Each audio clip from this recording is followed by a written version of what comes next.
Asambleísta Rivera, por favor. Se le hizo. Muchas gracias, presidente, compañeras y compañeros asambleístas. También quiero saludar a los pocos amigos y amigas que quedan en las barras, algunos de los cuales todavía están aquí, defendiendo lo que consideran pertinente, y eso es necesario y parte del debate político. Bastante se ha hablado, señor presidente, en este cenáculo, en esta mañana y esta tarde, sobre los temas macro que deben de envolver la ley, sobre la necesidad de la sociedad ecuatoriana de tener una nueva ley de educación general que le dé una especial importancia a los padres de familia, a los estudiantes, a los maestros. Lo que sí llama la atención, y eso quiero coincidir con algunos compañeros y algunas compañeras asambleístas, es el hecho de que gran parte del debate se ha ido solamente en un tema referente al escalafón, a la carrera, lo que tiene que ver con los sueldos, los salarios de los servidores. De manera que yo creo que, si bien no es menos importante, también hay otros temas que tienen que ser aquí tratados, algunos de los cuales ya han sido tratados, valga la redundancia, por algunos asambleístas. Yo, señor presidente, no quiero entrar a hablar de los temas que tanto se han hablado aquí, las líneas generales, la filosofía misma de la educación primaria, secundaria, especial, etcétera, que tiene. Yo más vale quiero hacer un aporte a ciertos artículos, porque todas las buenas ideas que tenemos hay que aterrizarlas en artículos, y a mí me preocupa la redacción de estos. Por lo tanto, yo quiero hablar de alguno de ellos. Solamente, señor presidente, me tomaré unos minutos para hablar sobre 7 artículos. El primero es el tema que está en el artículo 51 de este proyecto de ley. La Constitución, en su artículo 345, que por razones de tiempo no quiero pedir que se lea mediante secretaría, pero quienes sigan el debate, yo quisiera que puedan leerlo, si así lo consideran pertinente, habla de 3 categorías en cuanto se refiere a la educación particular, a la educación pública y a la educación fiscomisional.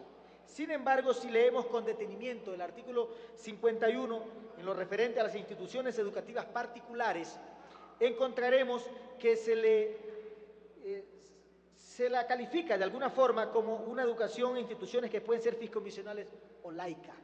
De manera que se confunde entonces una categoría que está recogida en el artículo 345 de la Constitución y se la agrega en la parte final del artículo 51, lo que no puede estar redactado de esa manera, compañeros, porque entonces estaríamos contraviniendo lo dispuesto en la Constitución y además con algo innecesario de ser redactado así. Quiero también referirme rápidamente, señor presidente, al artículo 61, en donde se habla de las juntas regionales de resolución de conflictos. Aquí se dice que la junta será presidida por un abogado. Y a nosotros los profesionales del derecho, porque yo soy abogado además, nos halaga el saber que se nos dé ya por ley y que tenemos que estar allí. Pero yo creo que eso viola derechos, señor presidente. De manera que no se puede aceptar que la junta esté presidida solamente por un abogado, ni prohibirlo tampoco, porque los otros 2 profesionales restantes también se supone que tienen la capacidad para presidir esa junta que consta en el artículo 61. Asimismo, quiero referirme, señor presidente, al artículo 66, que en la parte final dice: lo presidirá el postulante que haya obtenido, al referirse a la junta directiva, la mayor puntuación, quien será subrogado el segundo mejor puntuado. Punto seguido, durarán 4 años en sus funciones y no podrán ser reelegidos. Se reelige el presidente de la República, se reelige un concejal, señor presidente, nos reelegimos nosotros. ¿Con qué autoridad moral nosotros vamos a decir fulano de tal no se reelige? Ese tipo de cosas tienen que desaparecer de la redacción de la ley. Entonces, no podía dejar de referirme yo a ese artículo 66, que también como que no coincide mucho con el artículo 101, en donde los directores, rectores de las escuelas sí se pueden reelegir, señor presidente. Rápidamente también quiero referirme al artículo 82,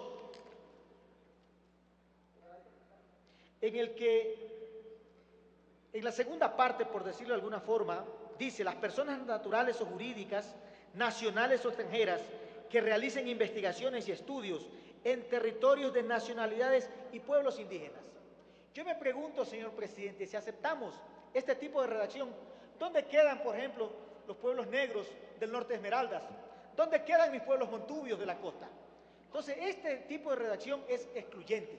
De manera que yo hago un llamado a la mesa para que este tipo de redacciones no se repitan y se incluya al pueblo negro, al pueblo montubio, o dejemos abierta la puerta, porque ese tipo de redacciones cortan la posibilidad de que otros grupos que tienen su categoría constitucional no estén allí tomados en cuenta. El artículo 86 también, señor presidente, quiero referirme a dos artículos, el 86 y el 120. El 86 dice, A, ser ciudadano ecuatoriano y estar en goce de los derechos de ciudadanía, en caso de los extranjeros residir legalmente en el Ecuador. El legislador debe tener la preocupación, el cuidado de no caer en contradicciones constitucionales. Si nosotros somos acuciosos y leemos el artículo 40 y el artículo 9 de la Constitución Política, de la Constitución de la República, vigente y aprobada por más del 68% del pueblo ecuatoriano, encontramos que se repudia ese tipo de calificaciones de ciudadanos legales o ilegales. Se aceptan calificaciones de ciudadanos regulares o irregulares, porque el pueblo ecuatoriano por mayoría dijo que propendemos a la ciudadanía universal. De manera que ese tipo de redacciones no pueden estar allí, señor presidente. Y finalmente, en el artículo 120, encontramos, no sé si me alcanza el tiempo, presidente, usted sabrá decirlo, de la remuneración de los docentes en instituciones educativas particulares. Yo he estado realmente en una discusión interna en mi mente, en mi corazón incluso, de si podemos aceptar este artículo o no lo podemos aceptar. Aquí dice, los docentes que presten sus servicios en instituciones educativas particulares deberán sin excepción alguna percibir una remuneración no menor al salario básico unificado establecido. Yo pregunto, ¿y si hay un docente particular que trabaja en una zona de difícil accesibilidad? ¿Y si hay un docente particular que trabaja en la frontera, como efectivamente sucede? Resulta que nosotros sí reconocemos un bono de frontera al profesor público. Pero ¿qué pasa con la justicia que debe de primar en la voluntad de los legisladores con aquel servidor que no es un servidor público? Entonces se nos dice, bueno, es que esa es la empresa privada y ellos tendrán que acogerse al Código del Trabajo y entonces nosotros no podemos meternos en eso. Claro que podemos, señor presidente, porque la educación, aunque sea privada, es un servicio público que debe ser de preocupación de todos y de todas. Solo invito a la mesa que ese artículo 120 lo puedan reflexionar y que pueda haber una redacción que pueda reconocerle mayores derechos a aquellos que desde el ámbito privado también educan a nuestros niños, también educan a nuestras niñas, a nuestros jóvenes, a nuestros adolescentes e incluso a aquellos adultos que tienen una educación tardía, señor presidente.